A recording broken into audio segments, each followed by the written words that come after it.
lagi senang sekali bersama dengan Bapak Ibu sekalian. Pagi-pagi begini, saya selalu semangat karena baru bangun pagi. Energi masih banyak. Oke, ada satu film Hollywood berjudul I Know What You Did Last Summer. Oke. Dalam film ini ada 4 ABG yang menabrak seseorang. Dan kemudian mereka pikirin orang meninggal. Jadi kemudian mereka itu mencoba untuk menyembunyikan apa yang terjadi. Jadi mereka ambil itu jenazah, kemudian dibawa ke apa namanya ke danau, terus ditenggelamkan gitu loh. Itu orang ternyata masih hidup dan melawan, ya. Dan kemudian akhirnya mereka sekalian tenggelamin tuh orang, gitu loh. Jadi dibunuh di danau itu. Lalu kemudian mereka itu terima satu lembar kertas berisi catatan dengan kata-kata ini, I know what you did last summer. Ha. Jadi itu film, sepanjang filmnya itu, ini cerita tentang 4 orang ini yang bergumul dengan rasa bersalah dan ketakutan. Dikejar oleh rasa bersalah. Saya nggak tahu berapa yang di sini nonton film tersebut. Oke, ya. Oke, saya sih nggak nonton ya. Serem soalnya. Nah, film ini laku sekali. Budgetnya 17 juta dolar, yang masuknya itu 120 juta dolar. Untung besar itu, ya. Bahkan kemudian dibuat sequelnya itu. Akhirnya dibuat seri Amazon di Amazonnya itu. Nah, jadi si sutradaranya ini itu ditanya begini, kenapa film kamu laku?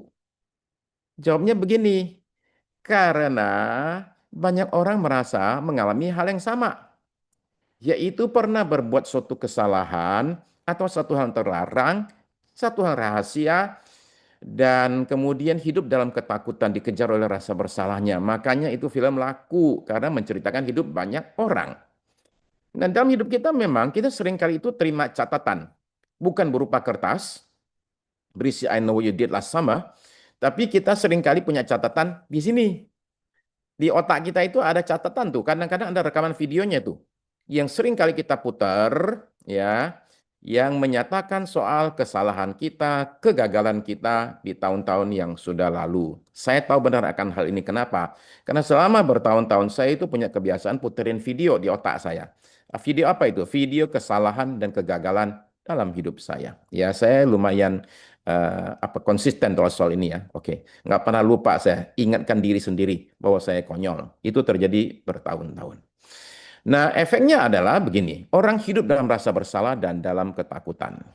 Ini adalah kalau istilah saya kanker yang bisa mematikan potensi kita, bahkan juga bisa mematikan benar-benar mematikan nyawa kita. Saya kasih contoh, ini ada Oma namanya Miriam Grace Patton. Miriam Grace Patton ini di Sunshine Coast di Australia itu mundur di mobil parkir. Dia mundur dan nabrak satu anak perempuan namanya India Armstrong. Dan ketika ditabrak demikian itu anak lagi mau nyebrang jalan sama orang tuanya. Ketabrak dan kemudian meninggal. Itu terjadi bulan Juni tahun 2015. Dan selama 5 bulan berikut, si Oma ini itu dikejar oleh rasa bersalah yang besar sekali. Dia berkali-kali ngomong sama suaminya, saya sudah bunuh satu orang dan saya sudah tidak mau hidup lagi. 5 bulan kemudian dia itu akhirnya mati ya. Selama itu di rumah sakit terus, dipanggil ke panggilan, dia nggak bisa karena sakit terus. Nah itu contoh bagaimana seseorang namanya itu Grace, Miriam Grace Patton. Tapi dalam hidupnya dia nggak merasakan Grace tersebut bekerja. Nah, Bapak Ibu sekalian, yang namanya orang gagal atau berbuat salah adalah sesuatu yang sangat dibenci dan dihindari oleh semua orang. Nggak ada orang mau gagal dalam hidup ini. Semua orang pengen sukses, pengen berhasil. Kegagalan dianggap sebagai suatu aib, berbuat salah itu hal yang memalukan, sehingga akhirnya rasa malu, putus asa, marah, sedih, takut, macam-macam. Itu semua itu bekerja dalam diri seseorang yang pernah berbuat salah atau gagal dalam hidupnya. Saya suatu hari ada di Jalan Orchard di Singapura. Dan lagi jalan di Orchard, datang seorang bapak tua sama anaknya, anak perempuan. Nah, umur kira-kira 20-an. Mereka tanya sama saya, karena tambang saya tambang Singapura soalnya, oke? Ngomong Inggrisnya pun Inggris Singapura, ya. Oke. Jadi mereka tanya sama saya, boleh tanya nggak, Hotel Concord itu di mana? Oh, Concord, saya bilang, sono. Saya tunjuk. 1 kilometer jauhnya. Tuh di sana tuh saya bilang jalan aja terus, nanti ketemu hotelnya. Wah, mereka senangnya minta ampun. Terima kasih, thank you, thank you, thank you. Ini orang baik banget gitu ya. Oke. Terus mereka jalan kira-kira 5-10 menit. Saya baru sadar. Saya sedang berdiri di depan Hotel Concord yang mereka cari itu. Jadi saya menyesatkan orang, Bapak Ibu sekalian. Saya menyesatkan mereka dengan suruh jalan jauh. Aduh, dan waktu itu saya cari mereka nggak ketemu. Dan saya tenggelam dalam rasa bersalah. Hari itu saya masuk ke hotel dan rasanya pengen saya kalau ada lubang di tanah saya pengen nyungsep masuk ke dalam lubang tersebut sambil gebukin kepala saya sendiri. Rasanya pengen begitu. Oke. Nah, Bapak Ibu sekalian begini, saya pengen ngomong sesuatu. Rasa bersalah, guilt itu adalah sesuatu yang ada gunanya. Karena adanya rasa bersalah, seseorang itu ditahan, oke, untuk tidak melakukan mengulang hal yang sama karena rasa bersalah. Jadi kalau ada orang berbuat salah dan tidak ada rasa bersalah, itu kita takut loh. Itu namanya psikopat soalnya, oke? Ya, berbuat salah tapi nggak merasa salah, itu menakutkan sekali. Tapi saya pengen mengatakan bahwa rasa bersalah, guilty feeling itu juga adalah sesuatu yang kalau dibiarkan bekerja dengan bebas, itu bisa sekali lagi membuat kita itu tersiksa. Bukan berhari-hari, tapi berbulan-bulan, bahkan bertahun-tahun. Orang lain berbuat salah kita dan gampang mengampuni, tapi kalau kita sendiri yang berbuat salah, kita susah sekali mengampuni diri sendiri. Nah, Rasul Petrus itu menjadi contoh. Okay? Ini kan orang yang sangat amat on fire, cepat bicara, cepat bertindak. Orangnya itu jujur tapi sering kecebur. Ya, ini orang yang kalau bertindak nggak mikir matang-matang, impulsif orangnya, apa yang ada di pikiran dikeluarin di mulutnya. Tapi dari banyak kegagalan dalam hidupnya, ada satu kegagalan yang menghantui dia, sangat amat menghantuinya. Dalam suatu kisah di Alkitab, Tuhan Yesus itu melihat Petrus itu menyombongkan kesetiaannya. Wah, yang lain itu tinggalin Tuhan. Aku sih nggak bakal siap mati buat Tuhan. Tuhan Yesus mengatakan, Petrus, kamu itu sebelum main berkokok 2 kali, kamu akan menyangkal aku 3 kali. Petrus itu menyangkal bahwa dia akan menyangkal. Dia bilang, enggak lah, kalau yang lain, saya mah enggak, saya mah beda sama yang lain. Jadi suatu hari, kisah Alkitab, Tuhan Yesus ditangkap. Dan kemudian Petrus itu, karena memang orangnya itu juga pemberani, dia masuk ke rumahnya Imam Besar Kayafas, tempat pengadilan berlangsung. Dia pengen tahu, oke? Ini ceritanya, Yohanes 18, ayat 15 sampai 18. Simon Petrus dan seorang murid lain mengikuti Yesus. Murid itu mengenal imam besar dan ia masuk bersama-sama dengan Yesus ke dalam istana imam besar. Tetapi Petrus tinggal di luar dekat pintu. Maka murid lain tadi yang mengenal imam besar kembali keluar, bercakap-cakap dengan perempuan penjaga pintu, lalu membawa Petrus masuk. Maka kata hamba perempuan penjaga pintu kepada Petrus, "Bukankah engkau juga murid orang itu?" Maksudnya murid Yesus. Jawab Petrus, "Bukan." Sementara itu hamba-hamba dan penjaga-penjaga bait Allah telah memasang api arang. Sebab hawa dingin waktu itu dan mereka berdiam di situ. Juga Petrus berdiam bersama-sama dengan mereka. Jadi ini adalah pertama kalinya Petrus menyangkal bahwa dia murid Yesus. Ya. Dia menyangkal bahwa dia mengenal Yesus. Lalu kemudian di kitab yang sama, pasal yang sama, lanjut ayat 25. Di ayat 25 itu dicatat begini. Simon Petrus masih berdiri berdiam. Kata orang-orang di situ kepadanya, "Bukankah engkau juga seorang muridnya?" Ia menyangkalnya katanya, "Bukan." Kata seorang hamba imam besar, seorang keluarga dari hamba yang di telinganya dipotong Petrus, "Bukankah engkau kuliah di taman itu bersama-sama dengan dia?" Maka Petrus menyangkalnya pula dan ketika itu berkokoklah ayam. Nah, langsung Petrus dengar itu kokok ayam, dia lari keluar dan dia nangis. Sebab sekarang terbukti sekali bahwa dia itu tidak segagah yang dia pikir. Dia bukan pemberani, dia seorang pengecut dan seorang pengkhianat. Nah, Bapak Ibu sekalian, kita akan membaca bagaimana Tuhan Yesus memulihkan Petrus dengan membaca ini kisah bagaimana Tuhan Yesus sebagai buat saya pribadi seorang konselor agung melakukan karya kesembuhan yang sangat amat ajaib. Nah, di Yohanes pasal 21 itu dicatat bagaimana Petrus itu akhirnya bersama murid lain kembali cari ikan nih, ya. Nah, jadi dunia ini, dunia cari ikan ini sudah mereka tinggalkan nih ketika mereka mengikuti Tuhan Yesus. Jadi mereka sekarang kebalikan. Dari semula mencari ikan, kemudian dibawa Tuhan Yesus mencari manusia, sekarang mencari manusia ditinggal, kembali lagi mencari ikan. Ya. Nah, Tuhan itu jumpai mereka di pinggir danau. Ya. Nah, di situ saya mau tunjukkan bagaimana Tuhan Yesus memulihkan Petrus dengan memakai 1, 2, 3. Oke.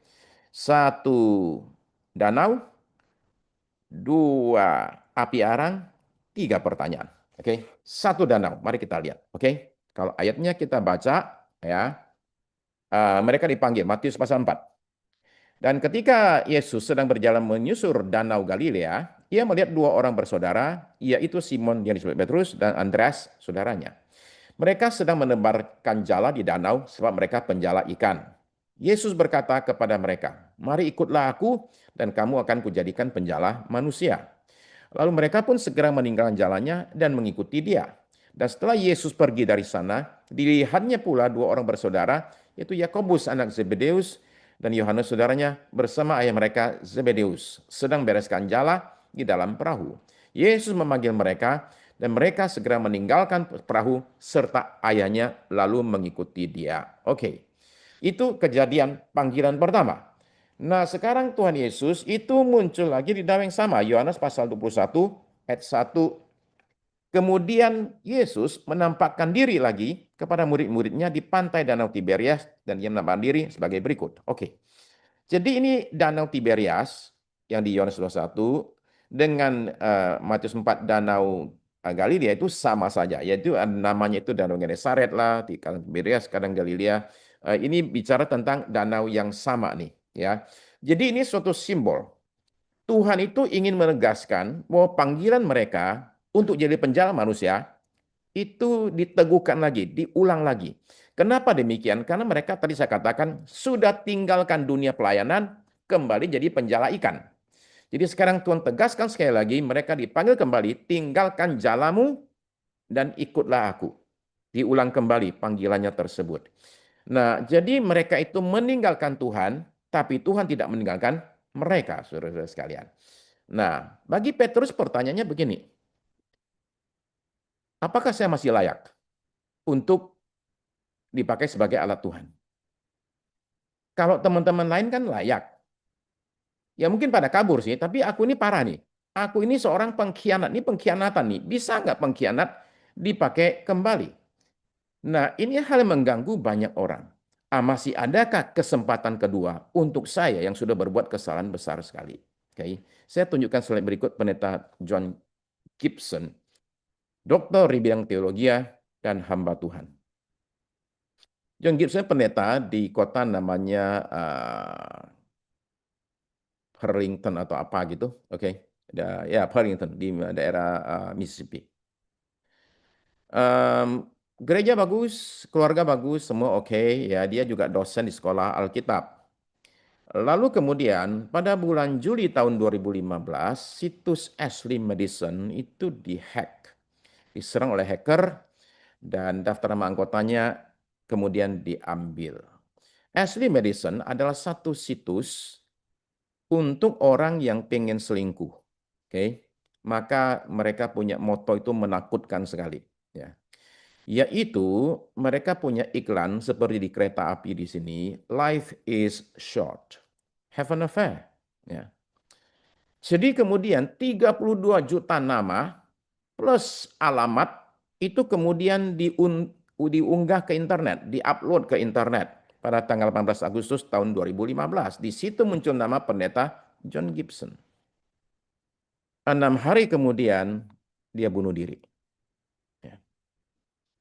Nah, di surat yang dia tinggalkan, dia mengatakan bahwa dia merasa menyesal, malunya bukan main, dan merasa jalan keluar cuma satu, saya harus mati. Saya pengen komentari apa yang dia perbuat. Itu adalah cara Yudas. Saya bikin salah, saya mati. Ada cara lain lebih bagus, yaitu jalannya Petrus, Bapak Ibu sekalian. Ya. Masih adakah kasih karunia? Dan apakah itu berlaku buat saya? Nah, Tuhan tunjukkan melalui satu danau bahwa itu masih ada. Oke. Tapi ada hal kedua harus terjadi, yaitu apa? Dua api arang. Oke. Nah, dua api arang itu begini. Catatan di Alkitab itu di Yohanes pasal 21, kita lanjut ayat 2-nya ya. Oke, di ayat 2. Di pantai itu berkumpul Simon Petrus, Thomas yang disebut Didimus, Nathanael dari Kana yang di Galilea, anak-anak Zebedeus, dan dua orang muridnya yang lain. Kata Simon Petrus kepada mereka, "Aku pergi menangkap ikan." Kata mereka kepadanya, "Kami pergi juga dengan engkau." Mereka berangkat lalu naik ke perahu, tetapi malam itu mereka tidak menangkap apa-apa. Ketika hari mulai siang, Yesus berdiri di pantai. Akan tetapi murid-murid itu tidak tahu bahwa itu adalah Yesus. Kata Yesus kepada mereka, "Hai anak-anak, adakah kamu mempunyai lauk pauk?" Jawab mereka, "Tidak ada." Lalu lanjut ayat 6. Maka kata Yesus kepada mereka, "Tebarkanlah jalamu di sebelah kanan perahu, maka akan kamu peroleh." Lalu mereka menebarkannya dan mereka tidak dapat menariknya lagi karena banyaknya ikan. Maka murid yang dikasihi Yesus itu berkata kepada Petrus, "Itu Tuhan." Ketika Petrus mendengar bahwa itu adalah Tuhan, maka ia mengenakan pakaiannya, sebab ia tidak berpakaian, lalu terjun ke dalam danau. Petrusnya agak lucu juga ya. Mau terjun ke danau masih pakai baju dulu. Bagaimana sih? Orang itu sebelum terjun buka baju. Dia malah pakai baju baru turun. Basah lah bajunya. Oke, kalau saya jadi dia, baju diambil, angkat tinggi, berenang gitu loh ya. Oke, ayat 8. Murid-murid yang lain datang dengan perahu karena mereka tidak jauh dari darat. Hanya kira-kira 200 hasta saja dan mereka menghela jala yang penuh ikan itu. Ketika mereka tiba di darat, mereka melihat api arang dan di atasnya ikan dan roti. Begitu Petrus melihat api arang, dia punya pikiran teringat kembali. Ada sebelumnya ada satu api arang juga. Oke. Nah, kata api arang itu hanya muncul dua kali sepanjang seluruh perjanjian baru. Ya. Satu kali Yohanes 18:18, dua kali Yohanes 21 ayat 9. Jadi hanya dua kali muncul. Oke. Nah, ada pesan penting di balik api arang. Dulu kamu itu bersalah menyangkal di depan api arang. Sekarang di depan api arang juga kamu akan dipulihkan. Nah, saya bicara ini sebagai seorang yang belajar psikoterapi, terapi kejiwaan. Dalam kasus namanya PTSD, Post Traumatic Stress Disorder, gangguan stres pasca trauma, itu seseorang bisa alami suatu kejadian yang memukul jiwanya. Yang ya, itu bisa saja umpama contoh ya, perang gitu ya, bencana alam, kekerasan atau satu kesalahan besar yang menggoncangkan jiwa. Jadi orang ini mengalami yang kita sebut gangguan stres pasca trauma secara kejiwaan. Jadi ketika kejadian terjadi, orang bisa saja waktu itu shock, dia menyangkal, nggak mungkin lah, oke? Tapi itu respons emosional, nggak bisa ditahan karena kalau nggak dalam waktu beberapa lama kemudian, kadang cepat, kadang lambat, muncul gejala-gejala kejiwaan. Apa itu? Seperti contoh, sering sakit kepala, ya, atau sering mimpi buruk, atau depresi. Kadang-kadang peristiwanya langsung mual, pengen muntah, oke? Atau susah bangun hubungan. Semua itu adalah gejala-gejala PTSD, Post Traumatic Stress Disorder. Nah, untuk penyembuhan PTSD, saya itu pernah ikut satu pelatihan oleh Gembala Sidang Gereja Anglikan Singapura, pendeta Dr. Joseph Ozawa. Joseph Ozawa itu seorang clinical psychologist, dokter di bidang psikologi. Di Batam dia bikin, kok di Batam ya, di Batam atau Jakarta saya lupa. Oke, anyway, Joseph Ozawa itu mendampingi orang-orang yang kemarin disangkal oleh Menteri Fadlizon, yaitu pemerkosaan massal pada waktu kejadian 98. Jadi Joseph Ozawa itu mendampingi membuat suatu program pendampingan untuk wanita-wanita yang mengalami pemerkosaan yang kemudian lari ke Batam atau Singapura. Jadi dia bikin trainingnya, saya menjadi penterjemahnya. Sangat amat diberkati oleh bahan dari hamba Tuhan ini. Untuk penyembuhan PTSD, salah satu bentuk terapinya adalah bahwa korban trauma dibawa kembali mengalami kejadian traumatis itu. Oke, ini agak agak unik ya. Ya. Begini, suatu kejadian buruk itu bisa saja sama seseorang itu dikubur dalam-dalam. Karena nggak enak, nggak nyaman. Jadi dikubur dalam-dalam ke dalam jiwanya. Dan terkadang itu dikubur dalam sekali, sementara untuk menyembuhkannya, trauma itu mesti dimunculkan kembali. Jadi ini adalah suatu proses yang sangat amat sulit dan berbahaya. Kenapa? Karena si apa yang korban PTSD ini dibawa mengalami kembali traumanya. Kalau enggak hati-hati, si terapisnya ini nih, konselornya ini bisa lakukan tindakan membahayakan si kliennya. Kenapa? Karena dia alami ulang kembali, semuanya itu bisa jadi lebih parah. Oke, jadi ini sesuatu yang susah sekali disembuhkan.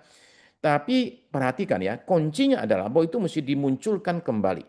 Ya, jadi kadang-kadang umpama contoh kalau kami lagi konseling dalam kasus tertentu, kami sering nanya, waktu itu terjadi kejadiannya, kamu dipukul, perasaan kamu apa? Tujuannya adalah menghidupkan kembali, menggali kembali yang sudah lama terkubur. Karena kalau nggak digali lagi, kesembuhannya nggak dalam, nggak ada deep healing. Ya, itu hanya surface healing aja yang menurut kita nggak cukup kuat. Nah, jadi Tuhan Yesus sengaja bikin api arang supaya Petrus itu melihat kembali dan diingatkan kembali memorinya bahwa kamu pernah jangkal aku di api arang. Ya. Nah, itu tekniknya. Jadi memori akan pengkhianatannya itu muncul lagi. Nah, sekali lagi ini bisa dilakukan dengan hati-hati sekali oleh orang yang terhati. Maka saya melihat Tuhan Yesus itu sangat amat luar biasa. Saya punya guru, itu di Vancouver, Profesor John Benman. Dianggap salah satu konselor terbaik di dunia. Ya. Dan saya pernah melihat videonya, menangani satu orang korban depresi, seorang master di bidang teologi, sekaligus seorang psikiater anak. Tapi selama 2 tahun dia nggak bisa praktek karena depresi. Dan guru saya kayak saya lihat bagaimana dia tangani kasus itu dalam waktu 39 menit dan sembuh total. Oke. Tapi apa yang dia perbuat sungguh beda sama yang Tuhan Yesus perbuat. Kenapa? Tuhan Yesus cuma perlu 3 menit. Cukup 3 menit beres. Itu yang buat saya itu sangat amat menarik sekali. Oke. Yaitu langkah ketiga. 3 pertanyaan. Oke. Jadi 1 danau, 2 api arang, 3 pertanyaan. Oke. Ya. Nah, oke, mari lihat pertanyaannya ya. Kita akan lihat di dalam Yohanes pasal 21 ayat 15. Ini bacaan yang sangat menarik sekali.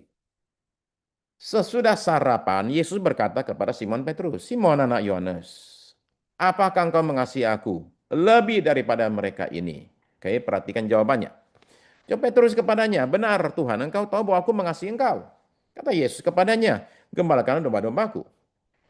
Kata Yesus pula kepadanya untuk kedua kalinya, "Simon, anak Yohanes, apakah engkau mengasihi aku?"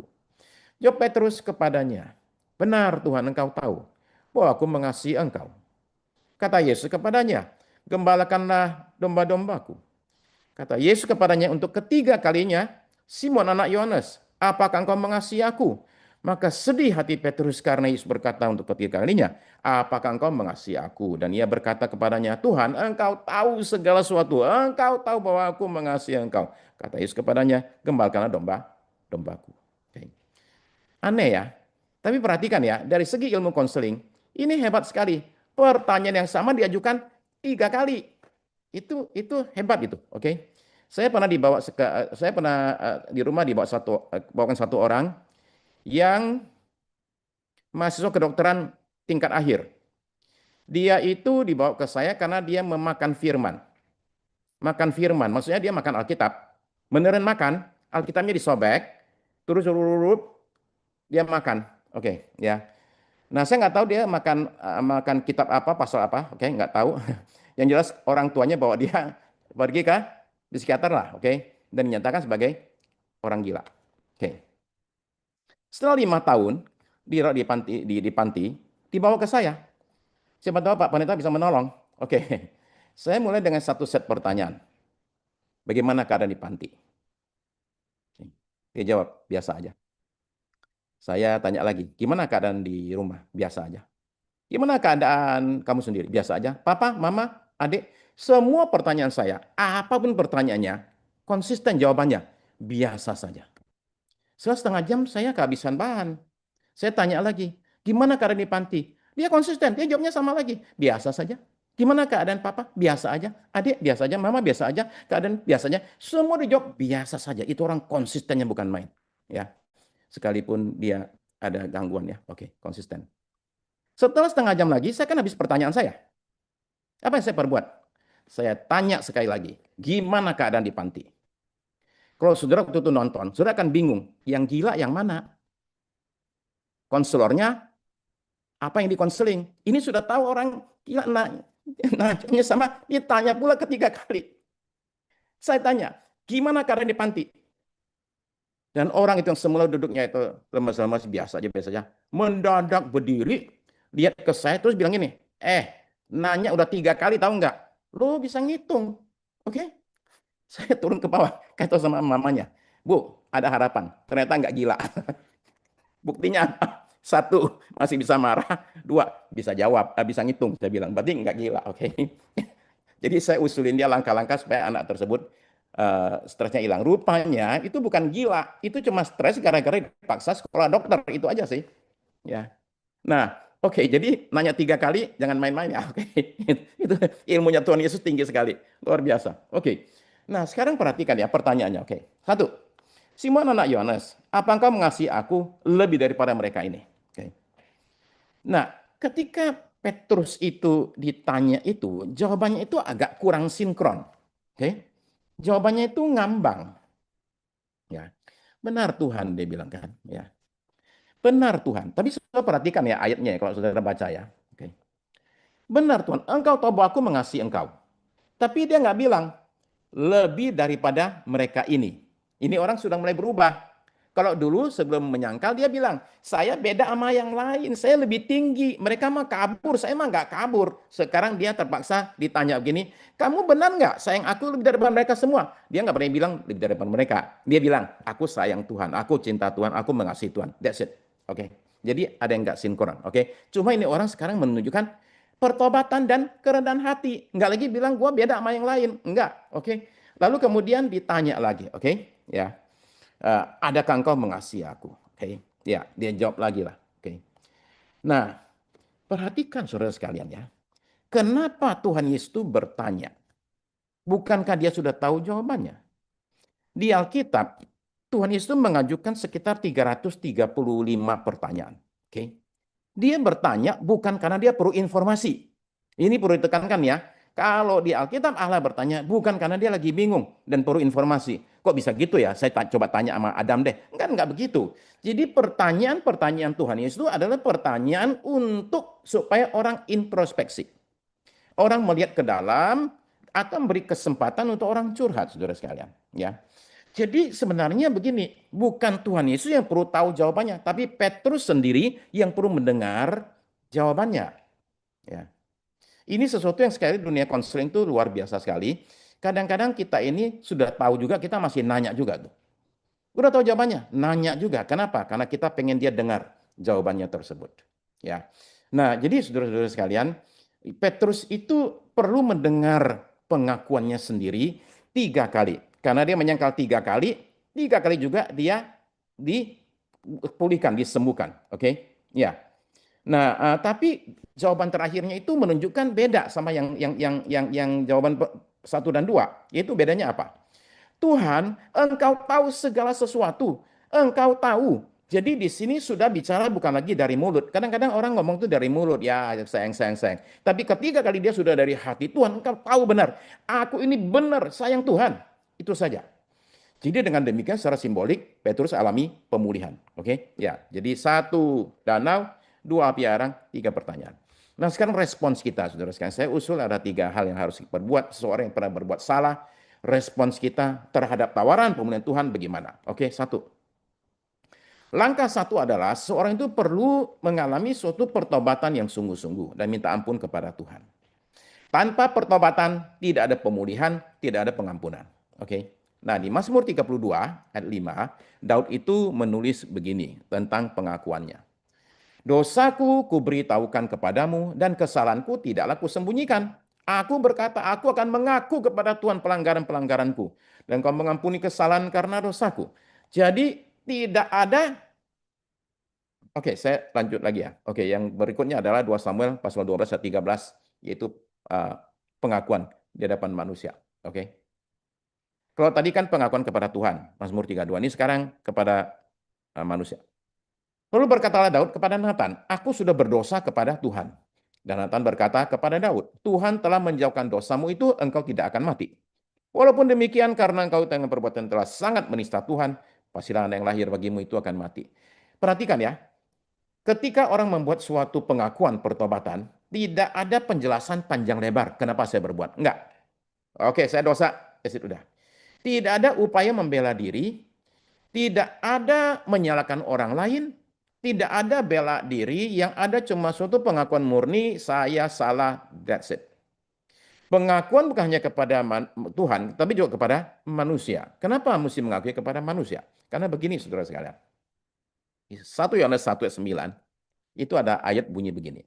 Jika kita mengaku dosa kita, Tuhan itu setia dan adil, sehingga dia akan mengampuni kita dan menyucikan kita dari segala dosa. Jadi pengakuan kepada Tuhan mendatangkan pengampunan. Tapi di Yakobus pasal 5 ayat 16, akuilah dosamu seorang kepada yang lain, ya, supaya kamu sembuh. Pengakuan kepada Tuhan membawa pengampunan, tapi pengakuan kepada manusia membawa kesembuhan. Oke, ya. Sebab ada dosa tertentu yang disembunyikan, makin disembunyikan makin mencengkram. Begitu dibuka, dia kehilangan kekuatannya. Oke, nah, jadi nomor 1 ya, orang mesti bertobat sungguh-sungguh dari kesalahannya. 2, menghadapi rasa bersalah kita, saudara sekalian, dan tawaran dari Tuhan, kita mesti berdamai dengan diri sendiri. Nah, banyak orang itu pintar berdamai sama orang lain, ya. Tapi mengampuni diri sendiri, berdamai dengan diri sendiri adalah sesuatu yang menurut saya sangat amat penting dalam hidup kita. Saat kita datang kepada Tuhan dan mengakui dosa kita, kita ini punya jaminan kuat sekali. Apa itu?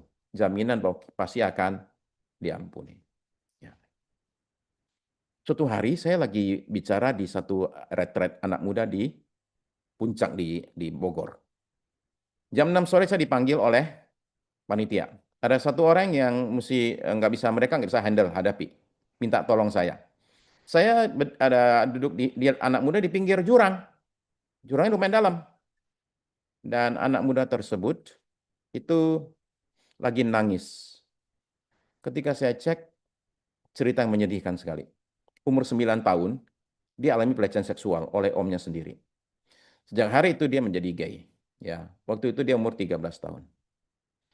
Jadi demikianlah pengakuan dosanya, dia nangis dan panitia sekarang bingung nih. Nah, saya duduk depan dia, saya mulai konseling dia, terus saya kasih dia satu ayat. Yesaya 1 ayat 18, saya suruh bacain tuh oleh panitia, dampingi. Marilah kita berperkara. Jikalau dosamu, sekalipun dosamu merah seperti kirmisi, akan jadi putih seperti salju. Sekalipun merah, bak kain kesumbah, akan menjadi putih seperti bulu domba. Oke enggak? Dia bilang dia tidak oke. Karena dia terlalu kotor.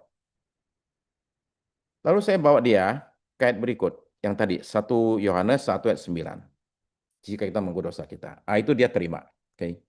Jadi hari itu dia minta ampun sama Tuhan. Ya, bikin pengakuan. Dan 4 tahun kemudian saya ketemu dia di satu hotel di Jakarta. Anak itu sebenarnya dari luar negeri.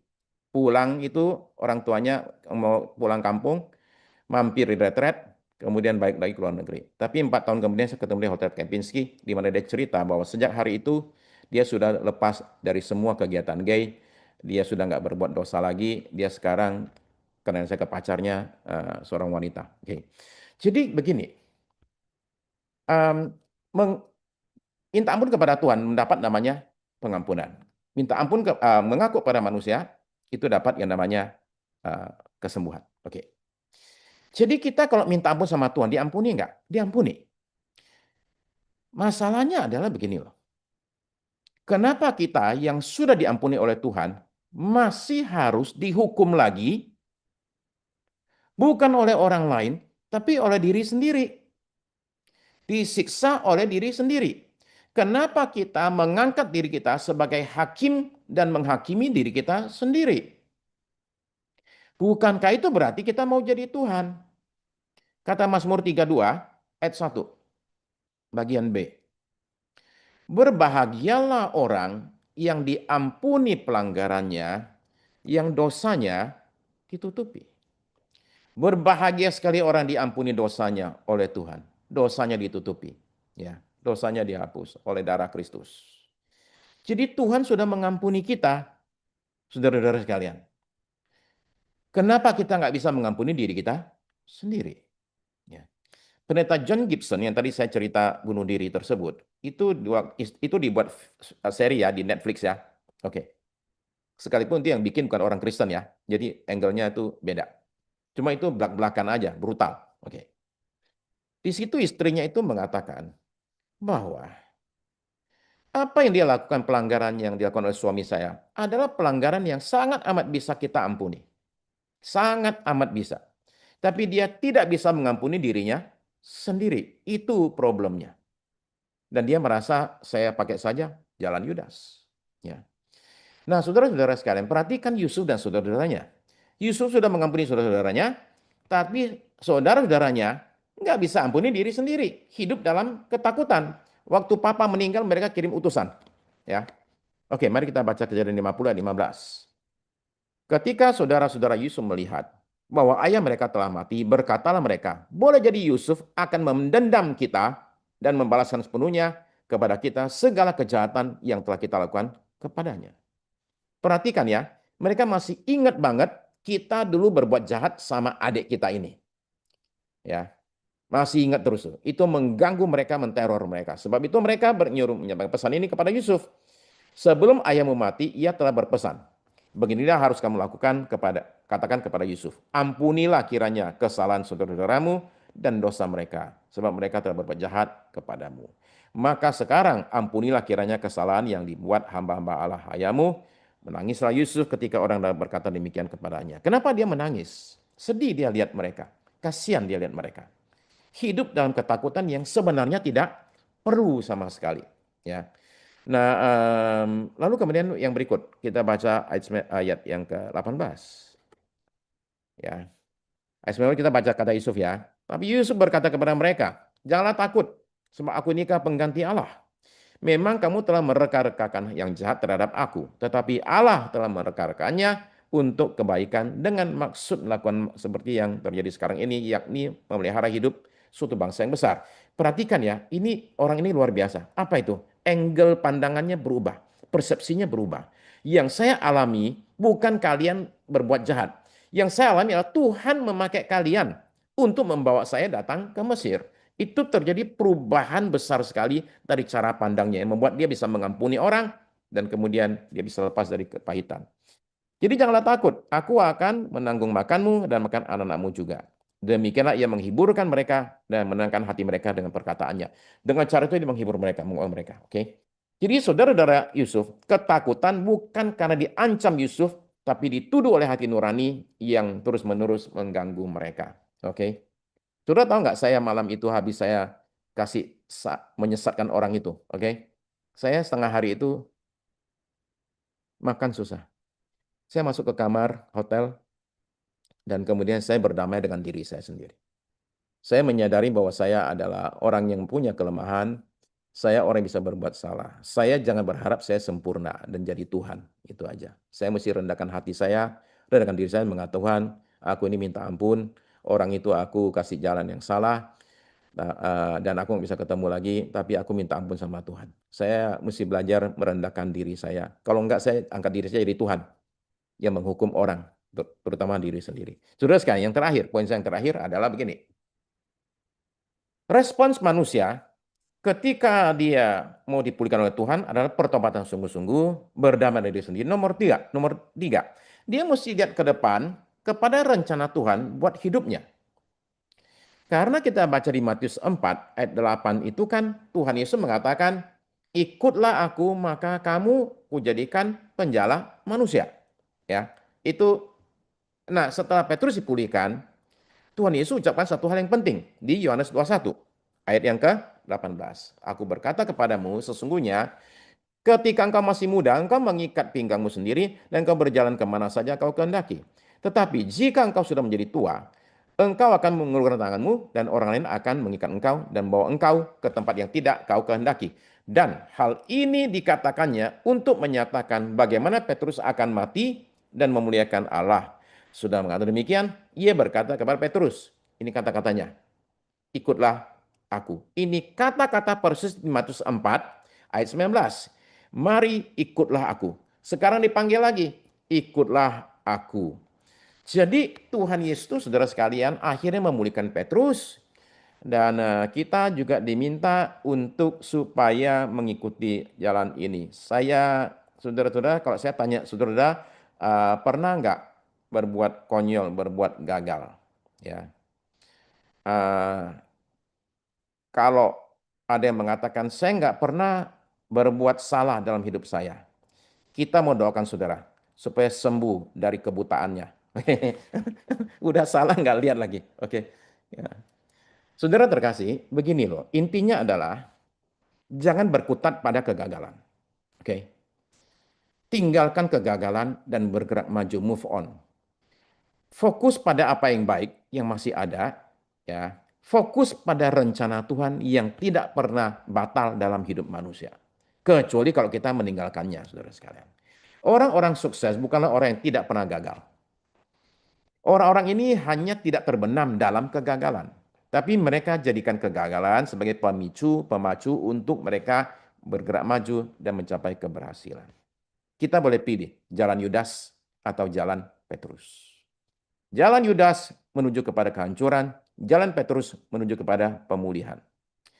Petrus akhirnya bangkit dari kegagalannya ketika pencurahan Roh Kudus terjadi, Pentakosta, dialah yang maju ke depan, si jagoan gagal ini loh, maju ke depan dan menyampaikan khotbah yang sekali khotbah yang bertobat 3.000 orang.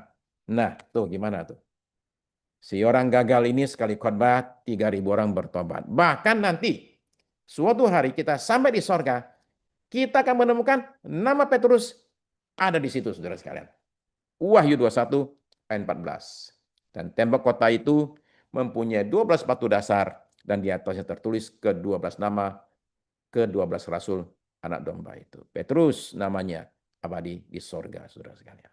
Orang yang gagal ini akhirnya dipakai Tuhan dengan sangat amat luar biasa. Ada harapan buat dia, ada harapan buat kita semua. Mari kita berdoa. Terima kasih Bapak Surgawi. Pada malam ini Tuhan di New York Tuhan, dan pagi di Jakarta, kami ini datang bukan dengan kegagahan kami, tapi dengan segala kelemahan kami, kehancuran kami, dan kekonyolan kami Tuhan. Kami datang bukan dengan gagah dan mengaku kami hebat. Kami datang dengan suatu kesadaran, kehancuran hati, oh kami ini orang berdosa. Oh kami adalah manusia-manusia yang fana dan perlu Tuhan. Karena itu kiranya pada hari ini Tuhan boleh menyatakan kasih karunia-Mu besar atas kami sekalian. Memulihkan kami dari segala kegagalan kami, kesalahan kami, kekonyolan kami. Dari segala hal yang membuat kami seringkali dikejar oleh rasa bersalah. Ampunilah kami, ya Bapa Surgawi.